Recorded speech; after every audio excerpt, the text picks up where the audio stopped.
Salut à tous les amis, on est reparti pour un nouveau chapitre de One Piece. Bon, celui-là, je vous préviens direct, c'est pas une masterclass, hein, c'est juste un petit chapitre de transition. Bon, vous allez me dire, ça peut pas être parfait à chaque fois, hein, faut bien se reposer un peu, comme on dit. Donc c'est le chapitre 1068 qui se nomme le rêve d'un génie.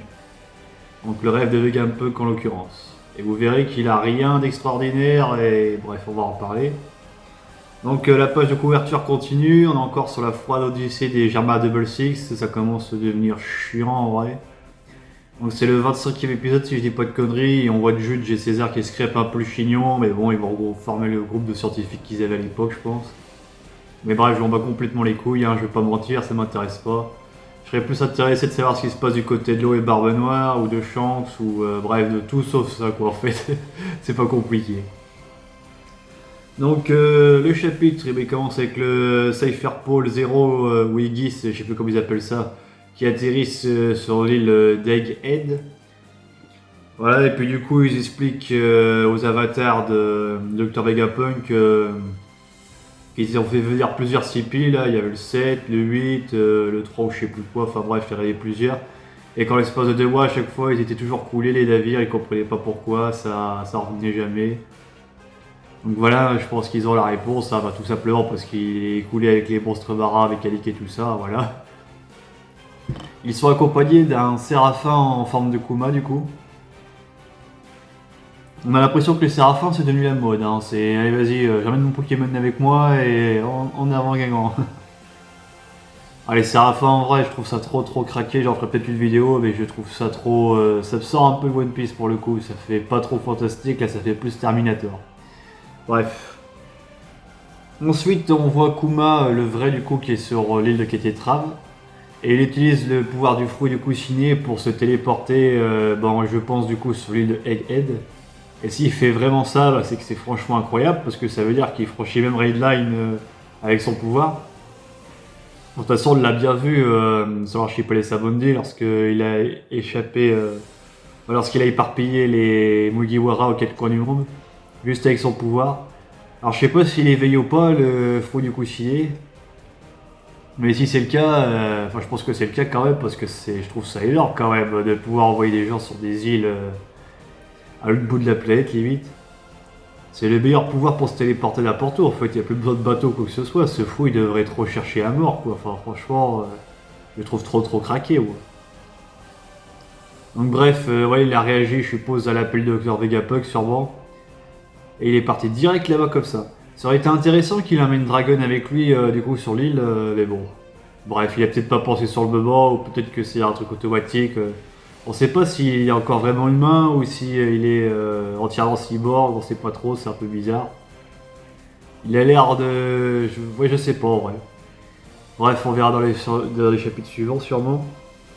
Donc ensuite, on a le titre du chapitre en lui-même, on apprend le rêve de Vegapunk.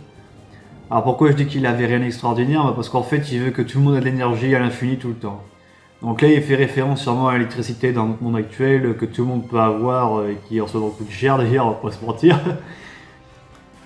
Donc ouais, c'est pour ça que je trouve ça pas très original en fait, parce que ça me fait plus penser que One Piece se déroule dans une époque médiévale et qu'ils essaient de rejoindre les temps modernes quoi en gros. Mais ça enlève le côté magique et mystérieux de One Piece justement, donc j'aime pas trop cet aspect-là, en vrai, on va pas se mentir. Voilà, c'est... Alors après, est-ce que le Eiichiro Oda fait ça en fonction de ce qui se passe en ce moment avec l'énergie, on sait rien, mais bref, j'aime pas trop cette idée-là, quoi. Donc ensuite, oui, on apprend que Sentomaru est avec Vegapunk. Bon, ça, enfin, on l'apprend pas vraiment, il a plus ou moins expliqué sur l'archipel des Samondi, mais bon, on l'avait complètement oublié. Par contre, ce qu'on sait peut-être pas, c'est que Sentomaru est sûrement dans l'unité des Swords. Ça, ce n'est pas exclu. Je pense même que c'est le cas. Ou peut-être qu'il a un côté qui est révolutionnaire, je sais pas trop. Ah, je sais pas trop en vrai. Et pour finir le chapitre, on voit Luffy qui retrouve son vieil ennemi de toujours, Rob Lucci. Donc voilà, Rob Lucci des chapeaux de paille, et puis Luffy et le type au pigeon, voilà, c'est les petits retrouvailles. Bon après, ce qui rend un duel, bah franchement, s'il y en a un, il va être réglé en 1 ou 2 pas. J'ai un ou deux coups de calotte parce que bon, en forme Gear 5 en mode Nika Nika, bah il va le niquer complètement, on va pas se mentir, hein, il lui roule complètement dessus. Hein. Enfin, même sans le Nika Nika, hein, juste avec son Gear seconde amélioré, il peut le fumer. Même le Gear Third, enfin je veux dire franchement, là je vois, y a pas match en vrai, il y a pas match du tout. Donc on va pas me faire croire qu'un Rob Lucci, ça va égaler un Luffy. Ouais, allez, on va dire que Luffy va rester dans sa forme de base, juste pour s'amuser un peu, histoire de faire durer le combat, et après il va lui foutre une tatane et ça sera terminé, quoi. Même si j'aurais toujours rêvé, entre guillemets, de revoir un duel entre les deux, là, l'écart de puissance est trop, trop, trop fort. Donc oui, voilà, maintenant on sait un peu la position du CP0 sur l'île, donc voilà, ils veulent buter le Dr Vegapunk, Luffy va l'empêcher, va leur foutre une tatane. Donc après la question c'est est-ce que Luffy va se barrer avec le Dr Vegapunk? Si, c'est possible, hein, parce que bon, son cerveau est sur l'île, donc ça c'est compliqué en vrai. Donc voilà, à réfléchir sur ça.